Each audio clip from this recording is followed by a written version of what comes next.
Bonjour à vous, chers téléspectateurs de la Première TV. Voici votre café matinal et on commence par cette information de Bukavu qui est sous tension. Les fils du Congo avancent vers la ville. La nation tout entière retient son souffle. Compatriotes, les sols sacrés du Sud Kivu vibrent une fois de plus sous les pas déterminés de nos vaillants Wazalendo, épaulés par les rouleaux compresseurs de la RDC. Ce lundi, la tension est montée d'un cran à Bukavu alors que les forces patriotiques poursuivent leur avancée méthodique vers la capitale provinciale, symbole de résistance et de dignité nationale. Nyangezi, à environ 25 km au sud-est de Bukavu, est désormais le principal bastion des opérations. De là, les Wazalendo encerclent progressivement la ville, resserrant le tout autour de derniers foyers de déstabilisation. Ce matin, des tirs nourris d'armes lourdes et légères ont retenti à Moulende. Nous sommes dans la zone stratégique de Bwende, notamment sur la colline de Muhono, sur Plomba Istem, Nyangezi. C'est une zone à haute valeur tactique,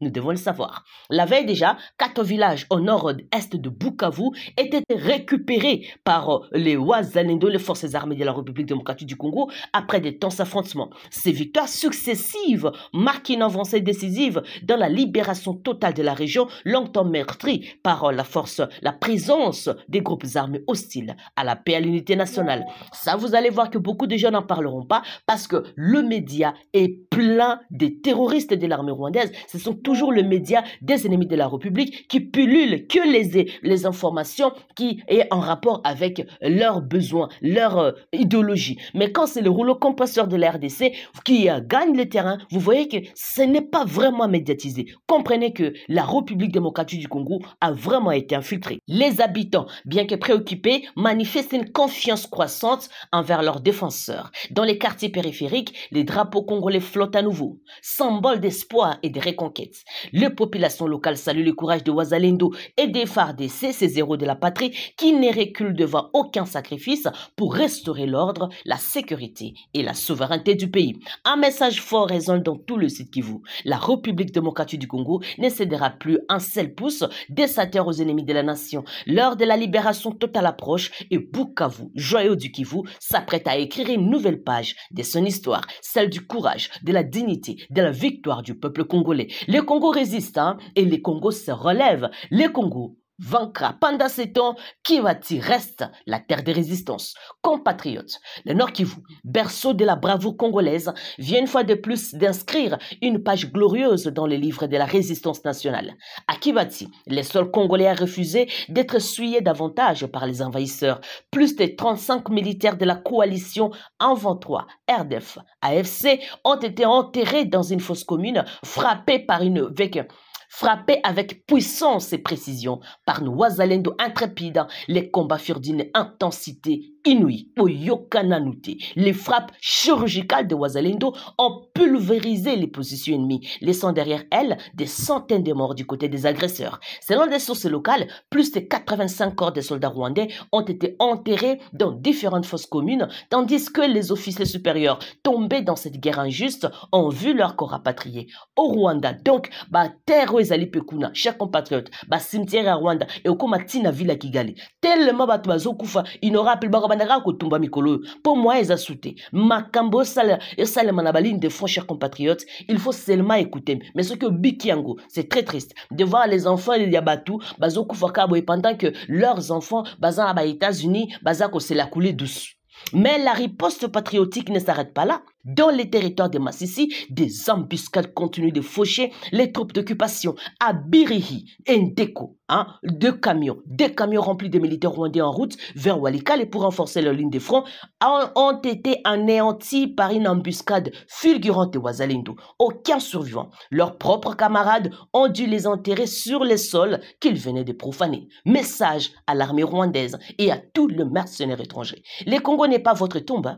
Restez chez vous. Mais si vous voulez venir et d'être des engrais biologiques, des engrais chimiques, même si nous avons un sol arable, venez, on va vous enterrer dans des fosses communes. Comme ça, à l'intérieur, vous allez commencer à faire des massolos entre vous en regrettant qu'est-ce qui vous a poussé de venir ici. Rentrez chez vous auprès de vos familles, auprès de votre peuple.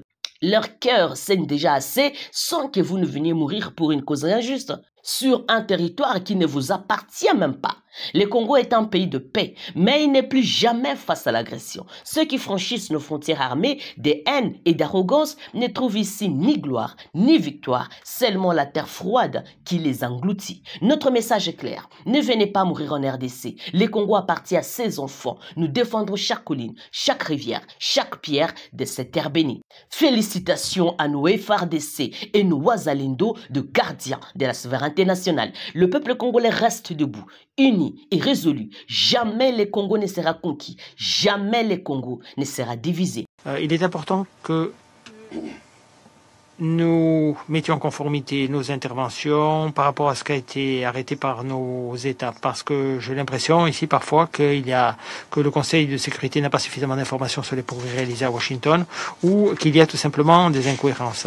Et je voudrais demander aux représentants des États-Unis d'envisager d'informer le Conseil de manière à ce que nous puissions, à ce qu'il puisse y avoir donc une cohérence entre les interventions qui sont faites au Conseil et la réalité des faits, donc des négociations à Washington. Je pense que cela permettrait d'alimenter le processus et de soutenir le processus. Nous sommes convenus d'un mécanisme pour régler nos différends donc avec la RDC et nous demandons au Conseil de nous soutenir. Nous saluons tout de même la poursuite des efforts diplomatiques en cours dans le cadre du processus de Washington et de Doha. Mais en dépit de toutes ces initiatives de paix, on reste encore et toujours préoccupé, à la lumière des récents développements, par la sincérité de l'engagement du Rwanda et de leur supplétif de la FCM 23 qui s'obstinent à fouler aux pieds leurs engagements au terme de l'accord de paix de Washington et de la déclaration des principes de Doha. Je peux citer à titre d'exemple, il y a peu, nous annoncions qu'au cours du mois de juillet 2025, plus de 300 civils congolais ont été tués dans plusieurs localités du territoire de Rutshuru en province du Nord Kivu, à la suite d'attaques menées par le mouvement M23 en violation flagrante du cessez-le-feu réaffirmé dans la déclaration de principe de Doha du 19 juillet 2025 et dans l'accord de paix de Washington du 27 juin 2025. Et tu verras qu'aujourd'hui, tout le monde tout d'abord la guerre du point de vue diplomatique. Du point de vue diplomatique, la diplomatie congolaise se bat avec la diplomatie rwandaise et la diplomatie congolaise de l'opposition. Il y a des leaders de l'opposition qui sont allés aux États-Unis, qui ont sorti plus de 8 millions de dollars. Banani. Na plateau, bayebi singai. Et pas ya maman. Azotala ngana ndaku, ayebi singa. Nani? Et pas maman. Maman nani? Maman Jolie. Ah ok. Oyebi et. Na bangi. Maman Jolie ayebi singa. Abi. Ndenge na zoleka na te maman Jolie kabunda. Ah ok. Natanga ba kombo ya bato te. Très bien. S'il te plaît, ne t'emporte pas. Et ça là opposant. Bah quels États-Unis bah pesi mbongo pour la nini? Combien? Plus de 8 millions de dollars. Pour la nini? Pour les Américains, pression sur Rwanda. Faut pas côté la Congo, bah tu as Trump pression à Tika. Tu vois le niveau. Tu sais qu'il y a des Congolais, bah tu vas qu'ils génocostent aux États-Unis pour pas le baguer. Tous ceux qui fait belé na Est, il faut pas reconnaître le génocide congolais. Le Rwanda nous doit des milliards. Il y a des Congolais qui ont fait une campagne contre ça. Il y a des Congolais aujourd'hui qui voulaient même que Léopard Pola, tout que les coupes du monde étaient pour, si tu sais qu'il à Rosa Victoire, aujourd'hui le niveau peut se mettre comme lui. Donc du point de vue de la diplomatie, tout ça on oppose. Il y a mis balai. Du point de vue politique. Nous nous battons contre des opposants qui sont opposants congolais, opposants à Tshisekedi pour le Rwanda. Il n'y a pas une opposition rwandaise qui se bat contre Kagame. Il n'y a pas des opposants rwandais qui se battent contre nous.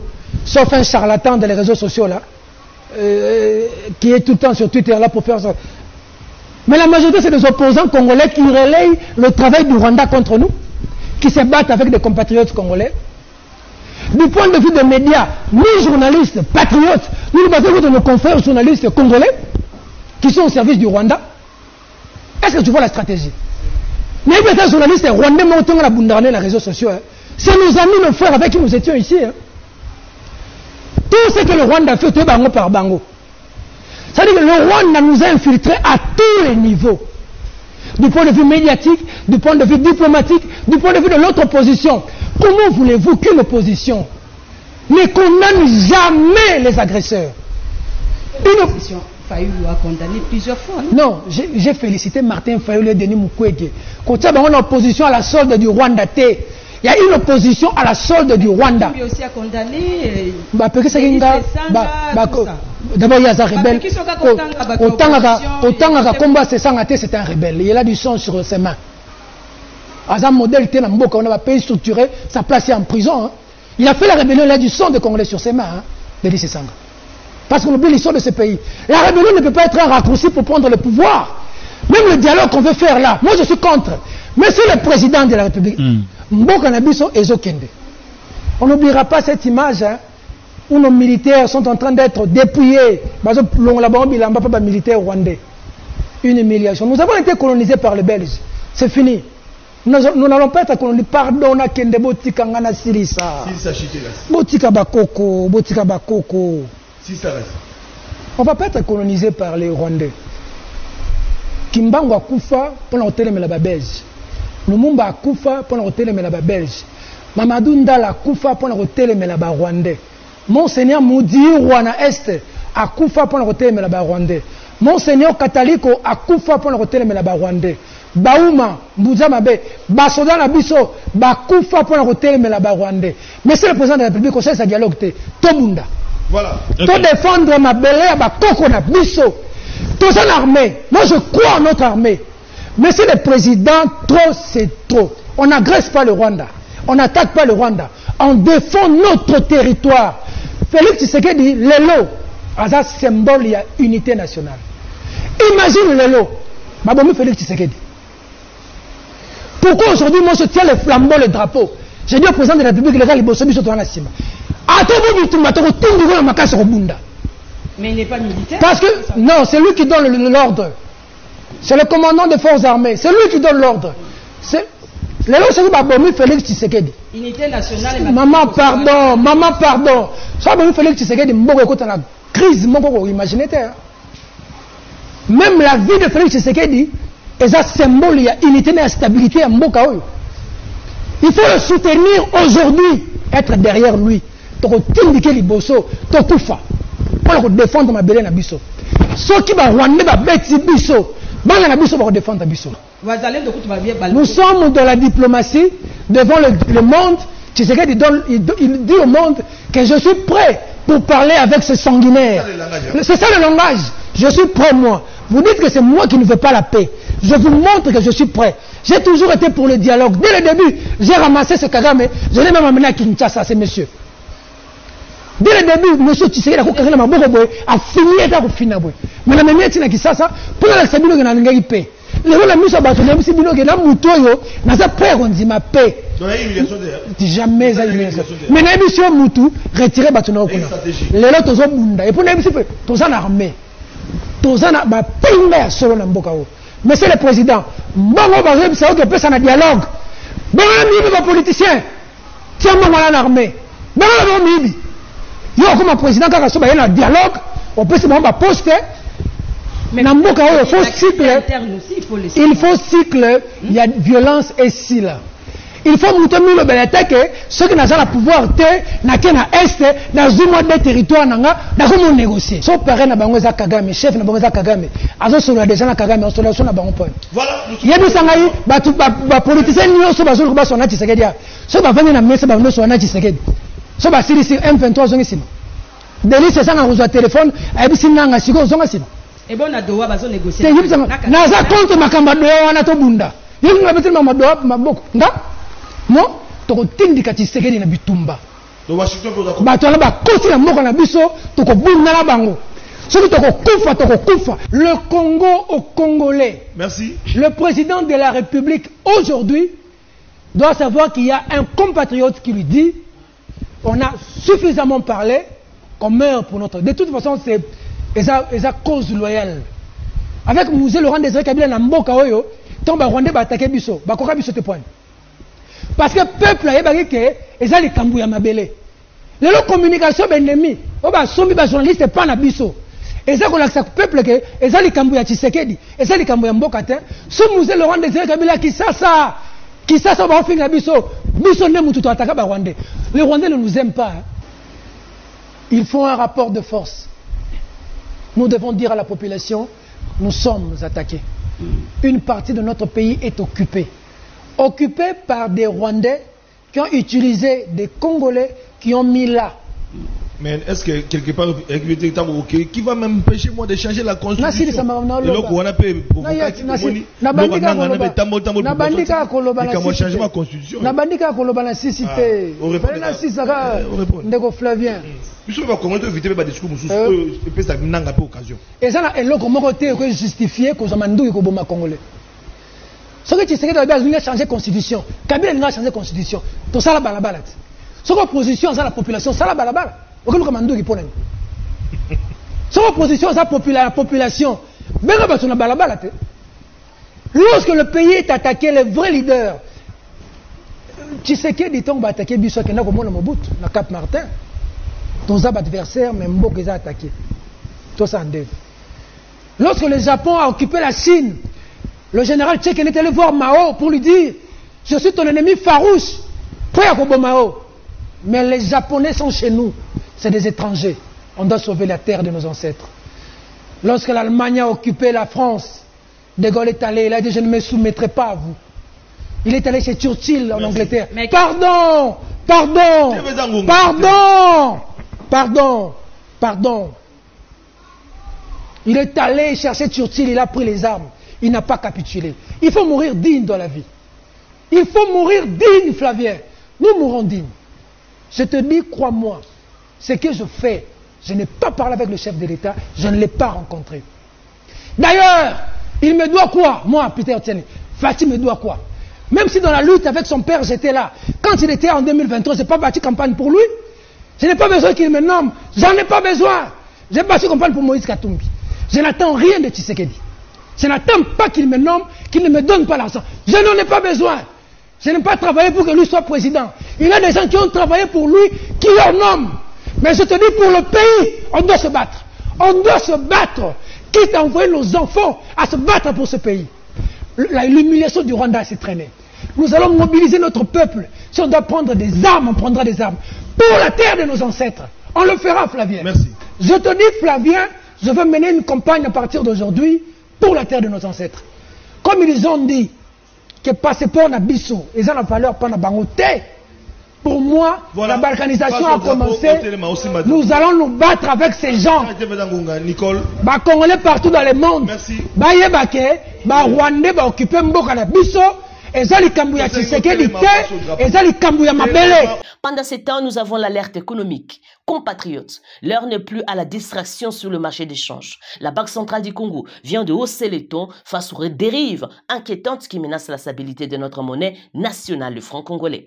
Dans un communiqué solennel signé par le premier vice-gouverneur Dieudonné Fikiri Alimassi, la BCC met fermement en garde les cambistes et bureaux d'échange qui se livrent à des pratiques spéculatives, manipulant ainsi les taux d'échange au détriment du peuple congolais. Selon la Banque centrale, plusieurs opérateurs manuels et même certains bureaux agréés s'adonnent à une fixation anarchique des taux sans tenir compte des taux indicatifs officiels ni du marché interbancaire. Résultat, une confusion généralisée et une pression artificielle sur notre monnaie, alors même que les francs congolais montrent des signes de résistance et d'appréciation face aux devises étrangères. La BCC rappelle à tous les cambistes que le respect strict des réglementations est une obligation nationale. L'instruction administrative numéro 007, modification numéro 3 de 2023 est claire. Interdiction formelle d'afficher les taux à l'extérieur de bureaux d'échange, l'obligation de pratiquer les opérations dans un cadre autorisé et contrôlé. Ces mesures viennent à lutter contre la spéculation, à protéger la population et à garantir la transparence du marché des devises. Car oui, chaque fois qu'un cambiste gonfle artificiellement les taux de dollars, c'est le panier de la ménagère congolais qui en souffre et c'est les citoyens qui perdent confiance dans sa propre monnaie. Face à ces dérives, la Banque centrale du Congo ne compte plus se limiter au simple rappel à l'ordre, elle annonce le déploiement immédiat de ses équipes de contrôle sur l'ensemble du territoire national. Les contrevenants risquent désormais des sanctions sévères, allant jusqu'au retrait pur et simple de leur agrément. Ce n'est pas la première fois que la BCC tente d'éduquer le marché. En 2024, elle avait déjà mené une vaste campagne de sensibilisation nationale pour expliquer les nouvelles règles d'échange. Mais face à la persistance de la fraude et du désordre, elle passe désormais à la phase répressive. Patriotes congolais, il est temps de soutenir cette initiative. Le redressement économique du Congo passe aussi par la discipline financière et le respect de nos institutions. Chacun doit jouer son rôle. Les cambistes doivent être loyaux envers la patrie et non envers la spéculation. La population doit privilégier les bureaux agréés pour toute opération d'échange. Les autorités doivent renforcer les contrôles et sanctionner sans complaisance. Terminons, chers compatriotes, par les sports. Et on vous parle, chers compatriotes, de revue de presse quinoise dès ce mardi 14 octobre. Tous les journaux parus ce mardi à Kinshasa ont les yeux rivés sur les stades des martyrs de la Pentecôte qui accueille le match République démocratique du Congo-Soudan, comptant pour la 10e et dernière journée des éliminatoires de la Coupe du Monde 2026. Forum des As souligne que les Léopards jouent gros ce 14 octobre au stade des martyrs de Kinshasa. Opposés aux crocodiles du Nil du Soudan, les hommes de Sébastien Desabre savent qu'ils n'ont qu'une seule issue, gagner pour espérer figurer parmi les 4 meilleurs deuxièmes, voire rêver encore une qualification directe pour la Coupe du Monde 2026. Les calculs sont simples, estime ces tabloïds, mais le contexte l'est beaucoup moins. Avec 19 points au compteur, rappelle Forum des As, les Congolais occupent la 2e place du groupe B derrière le Sénégal qui a 21 points. Dans une ambiance électrique et sous les regards du pays entier, note Info 27, les Léopards joueront plus qu'un simple match. Une finale avant l'heure, une victoire couplée à un éventuel faux pas du Sénégal face à la Mauritanie pourrait qualifier la RDC pour la Coupe du Monde 2026 organisée aux États-Unis, au Canada et au Mexique. Si le Sénégal reste en tête, une victoire contre le Soudan permettrait aux Léopards de décrocher leur ticket pour le barrage. Confiant mais lucide, le sélectionneur national Sébastien Desabre a insisté sur la préparation rigoureuse de son groupe et le respect d'un adversaire solide capable de surprendre. Selon Info 27, ce choc à enjeux multiples concentre toutes les attentions dans un contexte où la ferveur populaire et l'histoire s'entrelacent. En conférence de presse d'avant-match, révèle la référence plus, le sélectionneur principal des Léopards, Sébastien Desabre, reste confiant et ne perd pas espoir quant à une qualification de la RDC à la Coupe du Monde. Il déclare ceci: on a notre destin entre nos mains. Bien sûr qu'on continue à y croire. On réalise une bonne campagne de qualification et il faut terminer le travail à domicile. On veut se racheter devant notre public. Les joueurs savent l'importance de ce match, non seulement pour les classements, mais aussi pour l'honneur du pays. Pour cette rencontre décisive, note ces tabloïds, les coachs disposent de l'ensemble de son effectif, à l'exception de Cédric Bakambu, suspendu pour cumul des cartons jaunes, et Noah Sadiki, forfait sur blessure. Les staffs techniques a compensé ces deux absences notables par un état d'esprit conquérant et une solidarité collective. À quelques heures de cette rencontre, rapporte le Phare, Sébastien garde espoir. Dans les colonnes des quotidiens, les techniciens français estiment que ces poulets ont réalisé une bonne campagne de qualification avec 14 buts marqués, 6 encaissés et de bons résultats de placement. Ils insistent sur l'importance de gagner ces derniers matchs, non seulement pour espérer la première place, mais aussi pour sécuriser la 2e, synonyme de qualification pour le barrage en cas de victoire sénégalaise. Pendant ces temps, écrit Africa News, Michel Kazadi, médecin du tout-puissant Mazembe, est décédé ce samedi 11 octobre à Lubumbashi des suites d'une courte maladie. Sa disparition tragique a profondément touché les clubs louchois, mais plus généralement le football RD congolais. Après l'annonce du décès de ce médecin, conclut ces tabloïds, Moïse Katumbi a publié un message poignant pour saluer la mémoire de l'illustre disparu. Pays Placide Nzilamba, en tant que monétariste, ça m'intéresse un tout petit peu. La décision de la Banque centrale ou du gouvernement de la République d'imposer à toutes les banques, les succursales des banques qui sont sur les territoires sous occupation de ne pas fonctionner, c'était une bonne décision pour ne pas laisser ces aventuriers-là profiter de ce mouvement bancaire pour justifier les flux d'argent pas très contrôlé.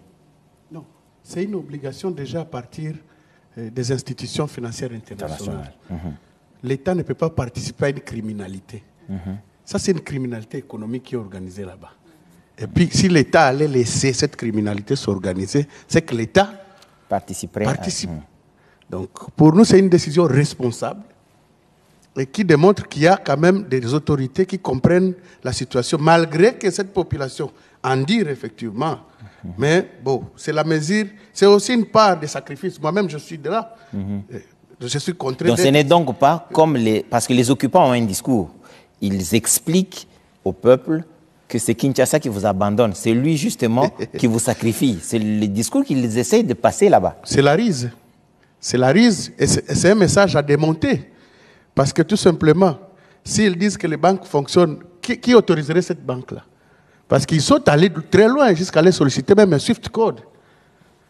Depuis quand une rébellion a eu un Swift Code? C'est donné aux États, non?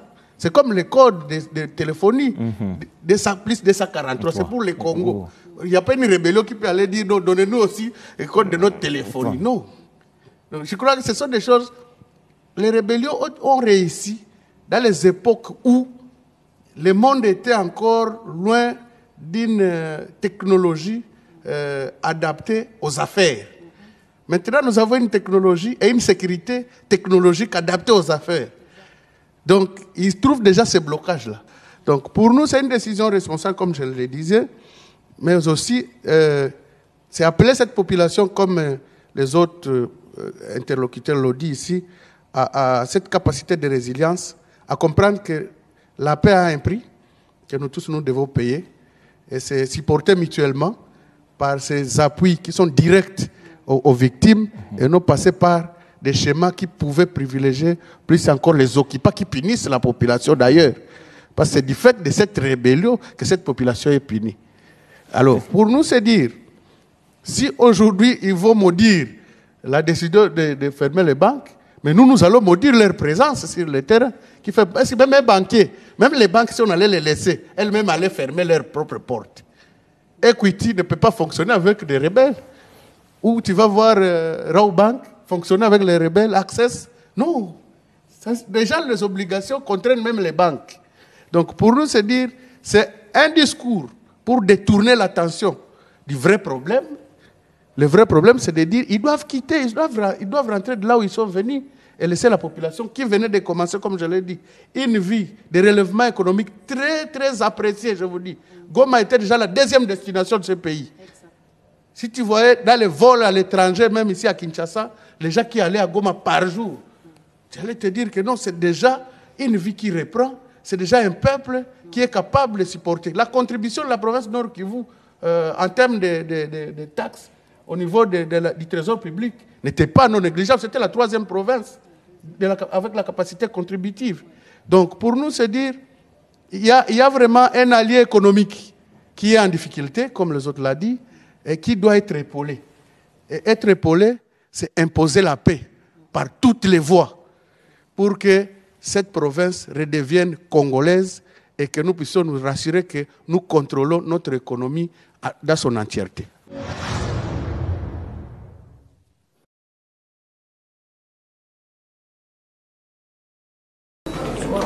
À Matadi, chef-lieu du Congo central, la mission de contrôle mixte menée par l'autorité des régulations de la sous-traitance dans le secteur privé, ARSP en sigle, a débuté par une première étape stratégique, la visite de la société Matadi Gateway Terminal, MGT en sigle, un port privé opérant dans les secteurs logistiques. À la tête de cette mission, le directeur général de l'ARSP, Miguel Cachal-Katimbe, accompagné d'une délégation multisectorielle, a eu un entretien avec le directeur général adjoint du MGT, Florian Massaki, et ses principaux collaborateurs.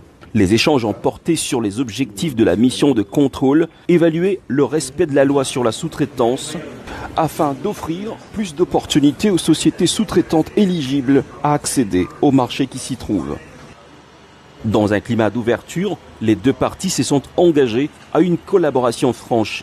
MGT a promis de fournir à l'ARSP tous les éléments nécessaires pour permettre un contrôle efficace et transparent. Un échange de contacts entre les points focaux des deux institutions a également été acté pour assurer un suivi opérationnel. La visite s'est poursuivie par une descente sur terrain, notamment dans la salle de contrôle et les installations portuaires du MGT. C'est vraiment la base même du travail qu'on fait. À partir de là, on peut tout apprendre aux autres parce qu'effectivement... Disons par ailleurs que cette première étape marque le coup d'envoi d'une mission de contrôle d'envergure à Matadi visant à faire respecter la législation en vigueur sur la sous-traitance en RDC, cela dans tous les secteurs concernés. Voilà, chers compatriotes, c'est par ici que s'achève notre émission. Merci à vous de nous avoir suivis. N'oubliez pas de vous abonner, d'activer la petite cloche de notification, de partager l'émission pour que la grande famille de la Première TV puisse grandir parce qu'on le fait ensemble. À la présentation, votre humble servante, Saint Téché Senga. Portez-vous bien et à très bientôt. Au revoir.